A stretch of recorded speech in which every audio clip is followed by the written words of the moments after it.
Minecraft has been a dominant part of internet culture for quite a long time now, honestly, and during that time, a lot has changed.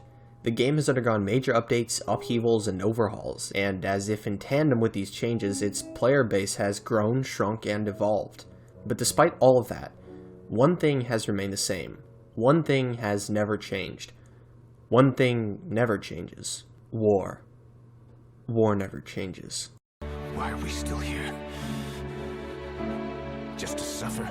Throughout Minecraft's history, SMP servers have always broken out into organized conflict between disparate factions. And it's not just because it makes for wildly entertaining content, it's just human nature. We as a species incline towards violence, towards war, towards destruction. Servers like 2B2T and yes, even the notorious Dream Team SMP are predicated on that natural tendency to perpetuate anarchic systems. Both servers exist in a state of perpetual war, and they definitely look the part. Cobblestone pillars, ruined landscapes, and decimated builds are just par for the course when it comes to war on these massively popular Minecraft servers. So, if that's the case, if war appearing garish, ugly, and ruinous is the norm, then the Hermitcraft server provides a welcome deviation from it. War on Hermitcraft is more constructive than destructive, and the Hermits are content with building massive bases for their opposing factions and developing elaborate and non-malicious pranks toward their server mates as a method of waging war. And while that might not be as massively appealing to the general audience as, say, attempting to destroy an entire city for no other reason than spite, you can bet that it's infinitely more respectable, at least to me, because it's easy to incline towards destruction during war, like the Dream SMP does. It takes an infinitely greater amount of effort and restraint to make war constructive, like Hermitcraft does. But make no mistake, war on Hermitcraft is still very much war. And in fact, since the Hermits aren't contingent on means of destruction as their sole means by which to wage war, this means that their means of waging war are oftentimes more creative, engaging, and entertaining. For example, while the narrative of the Dream SMP at the moment has resorted to the tried and true red and white explosive block as their weapon of choice, the Hermits have, well, dirt, albeit its lesser-known mushroom-covered variant. But despite the seemingly unassuming nature of Mycelium, at least compared with the more obviously destructive nature of TNT, the Hermits have weaponized it to create the greatest ideological conflict in the history of the server, and one of the most compelling Minecraft roleplay conflicts in the history of the game's presence online. Now you know me, come on, I love me a little theorizing, and the Hermitcraft Season 7 turf war between the two opposing factions emerging in the shopping district seemed too good of an opportunity to pass up. So today, I'll be breaking down the current conflict happening on the Hermitcraft server, and why I think that the grass-growing Hermit Environmental Protection Agency will be the ones to stand victorious in the end. Also, before this video gets fully underway, I think I should mention that this video is part of a duology. That's right, this video is a collaborative effort with the one and only Animagician. You might know him as the guy who made a whole video about a single video of mine. He'll be taking the opposite position from me and arguing why he thinks that the Mycelium resistance will win in a video of his own. So be sure to check that out. So, with that out of the way, why do I think that HEP is best suited for victory? Well, for one thing, they're the best suited, period. I mean, just look at those snazzy antifungal hazmat suits. All the Resistance has are those musty, dusty, and most of all crusty B-dubs masks that they probably bought on sale from a Spirit Halloween on the Hermitcraft server. But the Town Hall team is also best suited for victory because they've assembled the most competent team. Because if the Mycelium Resistance wants to keep trifling with the Town Hall, then at some point or another, they'd better expect a 1-2 punch straight from the left and right hand of the mayor.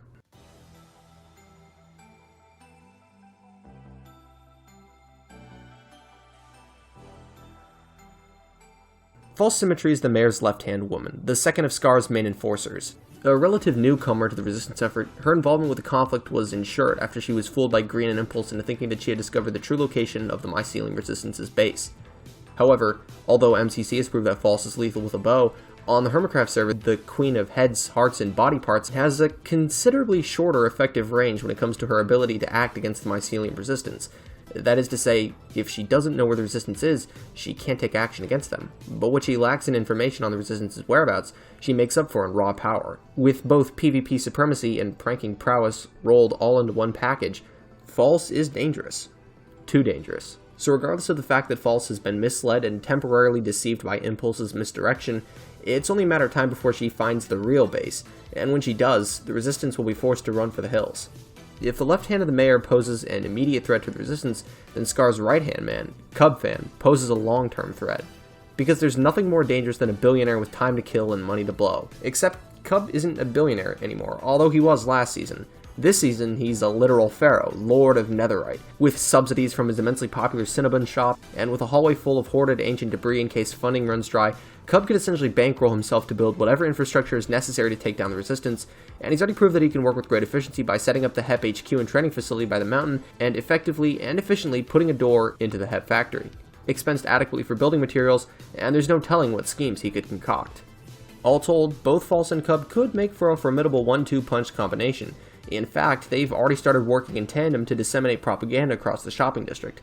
False and Cub have already taken to customizing the previously existing billboards in order to promote the grass-growing resistance to the resistance, and so far their propaganda game has been outpacing that of the resistance. Cub was able to commandeer the most valuable map on the server, the IRL Mumbo Face, and hijack the resistance's graffiti to promote HEP instead, and False has loaned out our billboards as mentioned before. But the efficacy of their pro-mayor propaganda should have been expected, after all, because propaganda is especially effective at reaching its target audience when said target audience is predisposed to agree with it.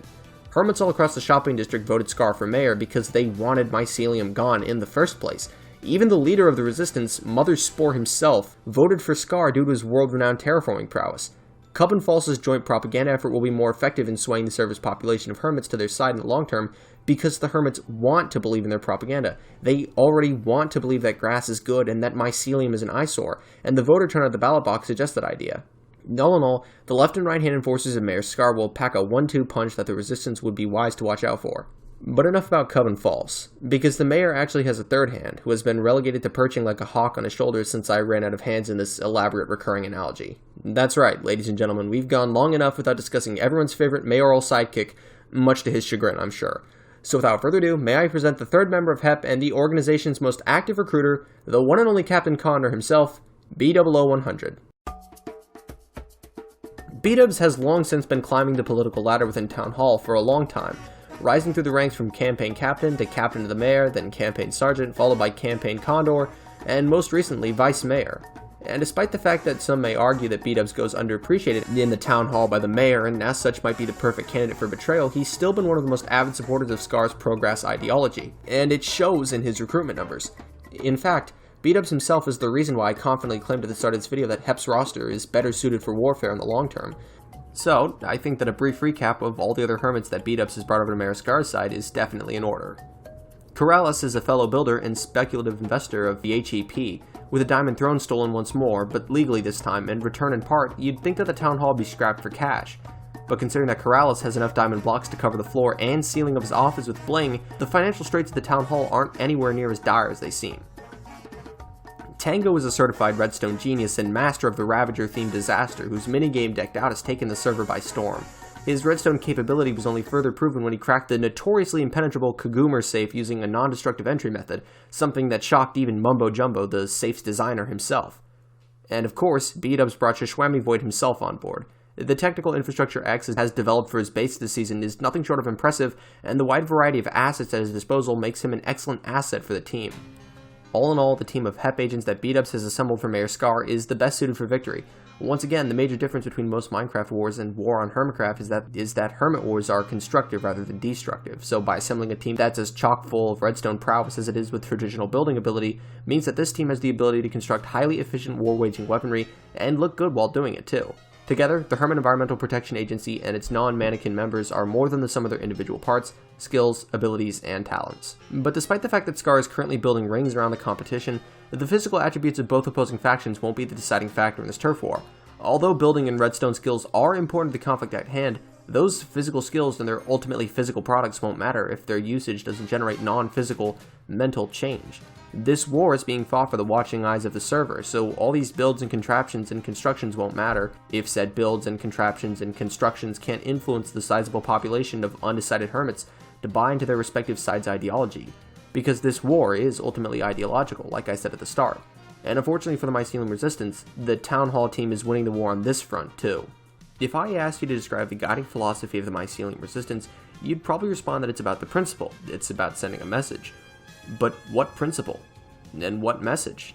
And although that joke may be funny, it's ultimately why the Resistance is doomed to fail in the end. Because an organization whose philosophy is nothing more than a joke will never be anything more than a joke itself. The Mycelium Resistance has a very tenuous and ill-defined ideology.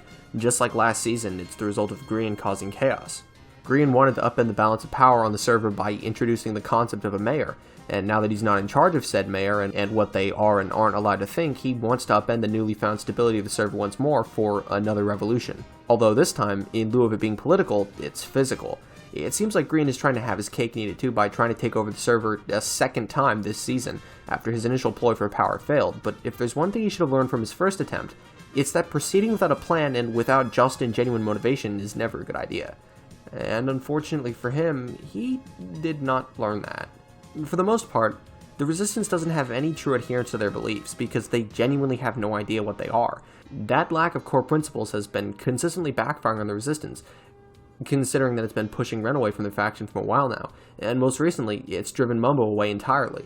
Unless Mumbo joining Hep was actually another underhanded and manipulative tactic being employed by Green to get a man on the inside just like it did in Season 6, and they did upload their newest episodes at exactly the same time, which could be positive proof of collusion and extended communication between Green and Mumbo, and it would be like Green to falsify an entire episode on someone else's channel just to gain an upper hand. But when Mumbo's feigning obliviousness to the Resistance's real base and actual plans, it doesn't make any sense. It has to be a fake, it has to be. So Mumbo's the imposter and Green is making another elaborate Among Us reference to get the base of Mycelium Resistance, the emergence button doesn't make sense. Whatever the case, in contrast to the confusing and incomprehensible logic of the Mycelium Resistance, the Town Hall team's rationale about the World War is refreshingly simplistic.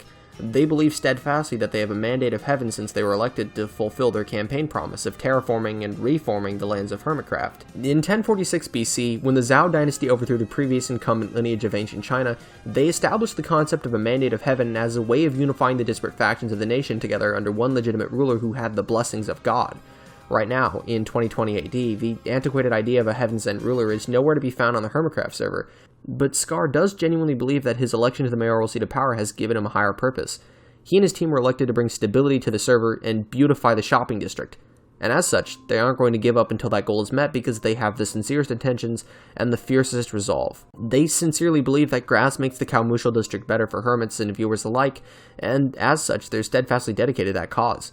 With the exception of Rendog, however, none of the Resistance has justified personal motives to convert and shroomificate the land besides lol chaos. Then, once again, the polling data for the mayoral election proves this empirically, with nearly every single member of the Mycelium Resistance either A, heavily reconsidering changing their vote, or B, straight up abandoning their prior candidate of choice to vote for Scar. Hep has popular support because, in the end, while this war phase is certainly entertaining, no one wants to deal with the aftermath of Resistance victory. No one genuinely wants the entire shopping district island to be grassless and barren and rotting with the remains of decayed fungus trampled down into a purple paste beneath their feet. No one, that is, save for the notable exception of Rendog. For now. And speaking of Rendog, although I did briefly mention his importance during my segment in the Animagicians video, so, you should go watch that for me and me only, I do think it'd be remiss of me to avoid touching on his importance in greater depth here, in my video. Ren is a very interesting case. Unlike the rest of the Resistance, his motivations for recolonizing the island are pure and genuine, and more importantly for our purposes, rooted in his season-long storyline. After his beloved Mushroom died, he vowed to reclaim her home territory for the native species of fungi. And although he's been named the Resistance's head of R&D, he has been remarkably environmentally conscious, taking only the bare minimum from indigenous mushroom and mycelium populations to conduct his vital research, while also reducing the team's ecological footprint in the same breath. However, since the rest of the Resistance lacks actual principles like Ren and are motivated solely by chaos, they disregard his inhibitions to harvest an entirely different island, and not even to reclaim the original one, but for their own monetary gain. Obviously, this has only served to alienate their most valuable member, and Ren is the most valuable member of the Resistance. Since he's the only one with a personal reason to join the cause, he's obviously brought with him the most passion, hence why he spared no expense on his snazzy laboratory and teleportation technology.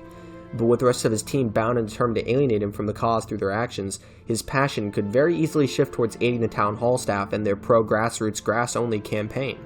Now I know what you're thinking. But Frostbite, even though Ren disagrees with the methods of his fellow Resistance members, he still agrees with their end goal. There's no way he'll just up and join Hep out of the blue. To which I say, you're right, he won't just up and join Hep out of the blue because he'll be given a very compelling reason to.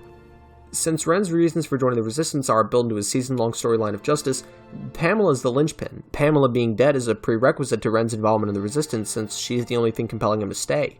He's doing all of this in Pamela's memory, so if she was more than just a memory, say, resurrected, perhaps, then he would have no reason to stand with the Resistance, which has already alienated him, and would instead join the Resistance to the Resistance. The HEP, if that makes any sense. Now, Ren has already started work on a method to resurrect Pamela, Vader's castle, and the storyline of resurrecting Pamela takes precedence over the storyline of the war. If she returns to the mortal plane, well, his allegiances could very well be entirely upended. Unfortunately for Ren, he's paid a bit too much attention to the lore of Star Wars. Indeed, Vader's castle is canonically capable of performing acts of resurrection, as shown in the Fortress Vader arc from a 2015 run of Darth Vader comics. And just like Ren, Vader channels the power of the Mustafarian terrain and the dark side to resurrect someone very dear to him, whose name also happens to start with a P. However, Vader is unable to build the fortress on his own since he lacks the arcane knowledge of the dark side's ability to resurrect, and so he enlists the help of an ancient Sith evil known as Lord Momin. Ultimately, Vader is betrayed by Momin, who uses the fortress not to resurrect Padme, but to bring back his own body from beyond the brink of death, giving him a second chance at life. And right now, it seems like Ren's fortress is similarly doomed.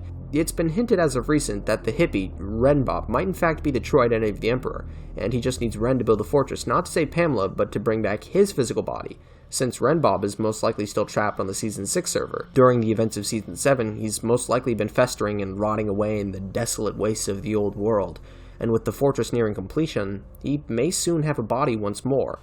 In essence, Ren trying to use the fortress to bring back Pamela is doomed to fail, since he is similarly doomed for betrayal by what Grumbach calls an old friend. But if that's the case, then why do I think that Pamela will still be resurrected anyways? And why will that cause Ren to switch sides? After all, the castle won't work, it's only going to backfire. So it sure would be nice if there was another source of powerful magic in the hermit-infested jungle, not a hop, skip, and a jump away from the Valley of Tatooine, which is presided over by a powerful mage who also happens to be the mayor himself. Oh, wait, there is. That's right. I think that Scar is going to don his wizard robes and boxer shorts once more to bring Pamela back to life, thus winning Ren's undying loyalty. And even if I'm wrong about Scar helping Ren in his quest to bring back the bodacious bovine herself, and Ren does try to use the fortress anyways, despite the tremendous risk for catastrophe, then Renbob will still return and be restored on the server as Ren's dominant personality. And I predict that our favorite hippie turned dictator will still join the HEP for two reasons. Number 1, Rendog has grown to be a creature of malice after he was abandoned in Season 6, and so he's developed a hatred for Ren. He'll naturally incline towards the opposite side that Ren has in the war, whereas before he was opposed to the idea of the man. Now, as the Emperor, our favorite hippie has become the man himself. And 2, as the Season 6 hippie farm builds prove, Renbob loves the idea of mushrooms and grass coexisting and living in harmony, an idea that Scar proudly espouses as Hep's founding philosophy. Renbob has also vocalized his support for Hep's work in combating the environmental damage of Concorp in the past, meaning that he's already their supporter. So in short, while Ren might stay with the Resistance for love of fungi even though he disagrees with their methodology, the Emperor, or should I say Renbob, has other plans. Let's hold on for just a second here, Mr. Freeman, you're getting a little bit overexcited. So let's calm down with the big words and delicate phrasing and all the stuff that makes this an actually good video essay for just a second. Hi there, hello, how's it going?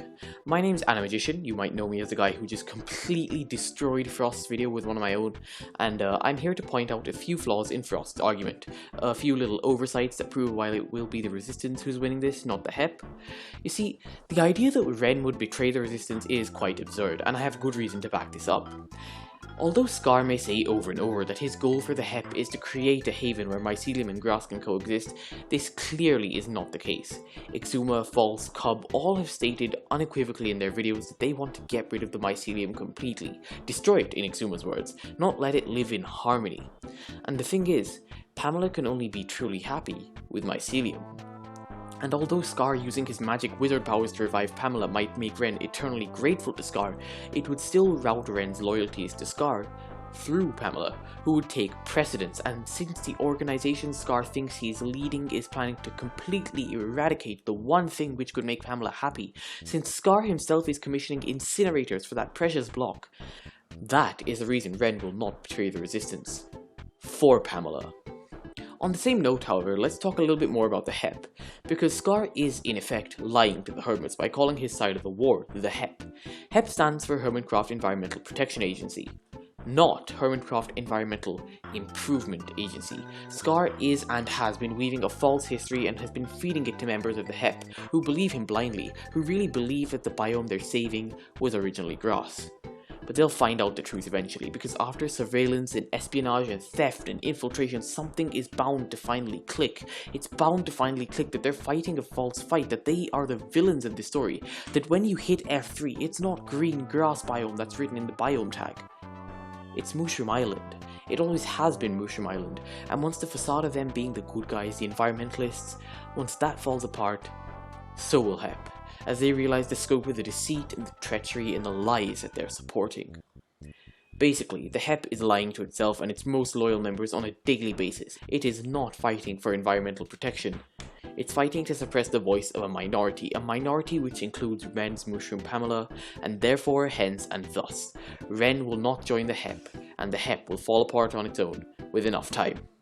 Case closed. I hate you. I hate you. That wasn't in the script. It wasn't. Whatever. It's fine. Actually, I knew you'd attack my point about Rendog, which is admittedly the weakest aspect of my case, since I only wrote it because I found the concept to make for an interesting, entertaining, and most importantly novel aspect of the narrative of this script. Of course, my theory about Ren defecting to the AGP is just that. Just a theory. A game theory, if you will. Of course. Obviously. It's all just speculation, and speculation that assumes that Renbob is the Emperor, but I do think the likelihood of that being the case is pretty good, considering the parallels to the Lord Moment arc that Ren's built so deep into his season's storyline. But Annie doesn't actually attack any of this warranting. The warranting behind Renbob being the Emperor, the warranting behind Renbob supporting HEP, or the warranting behind Scar being the one to resurrect Pamela, which is weird because, although it's still a relatively strong line of logic, it is still the weakest link in my argumentative chain thus far, if I'm being perfectly honest here. A categorical error, one that he will no doubt pay for handsomely. Because instead of infusing any of those aspects of the script with doubt, he chooses instead to contend that Ren will stay with Resistance because the only thing that would make a newly resurrected Pamela happy is Mycelium. His words, not mine. So if that's the case, and Annie doesn't disprove that Scar will be the one to resurrect Pamela, we can assume that we're in agreement on that contention, and after Scar does resurrect Pamela, he'll have obtained Ren's loyalty. Following her grand reappearance on the mortal coil of a Hermitcraft server, Ren's never going to risk losing her again, so he'll probably build her a mycelium-loaded sanctuary in the Valley of Tattoo Ren, meaning that by Annie's own logic, to make Pamela happy, Ren won't actually need to transform the shopping district anymore, and as such, will be free to voice his dissent towards the Mycelium menace instead. Because once he has Pamela back, he's never leaving her out of sight again, for fear of catastrophe once more befalling his beloved bovine. But even then, he doesn't attack the second aspect of the double bind that I've placed him in. He contests the logic that Ren will join the Resistance because of Pamela's resurrection, but he doesn't contest the line of logic that suggests that Renbob will join the AGP because he's diametrically opposed to Ren, once Renbob returns to the server via resurrection himself, that is, which essentially concedes the point to me. And if Ren does defect from the Resistance like I predict he will, that means that without anyone left who sincerely believes in their cause, the Mycelium menace will be squashed easily by HEP. Because at the end of the day, what matters most in this war is not just empty promises and hollow campaign slogans, but the strength of will to follow up on them with sincerity of belief and a heart unclouded by selfish motivations. And of the three factions fighting for terrain control on the Hermitcraft server, sorry, Beef, only one possesses that level of resolve. And that faction is the Herman Environmental Protection Agency. HEPA, whatever you want to call it. Because no matter how many times they're bankrupted, or brought down, or blown up, they'll get back up and keep fighting. And they'll never stop because they know in their hearts that they're right. And for good reason. All that HEP wants is the most noble of goals, between the disparate and warring aesthetics of grass and shroom, and the nobility of their quest has invigorated their spirits and ensured that the fortitude of their resolve can never be corroded. Much like the diamond Scar once happily sat upon, it's unbreakable, and they've suffered for their beliefs, both inside and outside of the narrative of the server's roleplay, with Scar taking on the role of de facto villain simply because he opposes the creators in the war with the most subscribers, with the fastest upload schedules, with the most frequent collaborations, the creators who are able to control the narrative up to this point simply because they're just the most active. Even the high and mighty Animagician himself buys into the same protagonist-centric narrative. You just saw it on display when he called the Mycelium Resistance the underdogs in this war, despite the fact that it's this supposedly peaceful resistance which has consistently thwarted, terrorized, and harassed this server at every twist and turn, employing a cruel menagerie of mind games to force the HEP headquarters crew into submission. You saw this subconscious and implicit bias when he alleged that HEP was lying to its members about the quote-unquote true history of the shopping district and attempting a most perfidious brand of brainwashing, when in reality, all that Scar has done is create an in-world lore behind his Mushroom Island builds that the other members of HEP have adopted willingly and of their own volition. So, to me, anyways, Calling the resistance the underdogs of the turf war simply because they're anti-establishment risks dangerously conflating authority with malicious intent. One isn't inherent to the other. HEP might be in charge of the shopping district, but they can also be the underdogs of the story. The two things aren't as mutually exclusive as Annie makes them out to be. But if there's one thing you should know by now, it's that you should never count out an underdog, and for good reason. Because the underdog has nothing left to lose, everything to gain, and nowhere to go but up. HIP has hit rock bottom as of today. There's only going up from here, as they like to say. We've been triple bamboozled. Doesn't feel like a victory, really. No, I think we've got to concede a point to HEP. Well, congratulations, point to HEP. You discovered the base. The first point. And we are now baseless. All that HEP wants is peace on the shores of the commercial district, and they have both the skills and the will to see it done. And that's why I think that the Hermit Environmental Protection Agency will win the turf war of Hermitcraft Season 7.